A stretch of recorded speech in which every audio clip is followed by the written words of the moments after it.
Спротивно на очекувањата дека врелото лето во градовите ќе ги натера граѓаните масовно да излезат во пријатниот планински амбиент и клима на осоговието, изминатиот викенд на Пониква се регистрирани релативно мал број туристи и излетници.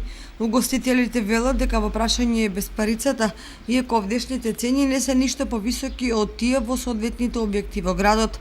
Сепак, за да се добие одговор на прашањето зошто посетеноста е помала од очекувањата, доволно е да се последи под буковата шума и да се почувствува наездата од комарци. Активни се буквално преку цел ден и не им даваат мир на посетителите, кои доколку не носат заштитни средства, нема шанса да се одбранат од нивните непријатни убоди.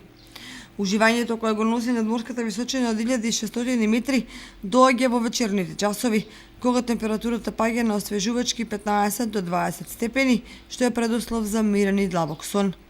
Сепак и овој викенд Пониква ја посетија гости од Скопје, Куманово, Свети Николе, Штип и други градови во државата, кои спас од летните горештини побарале токму во планинската ладовина. Собствениците на сместувачките и гостителските објекти велат дека доправо очекуваат зголемена посетеност, бидејќи на Пониква легло повеќе се бара во јули и август.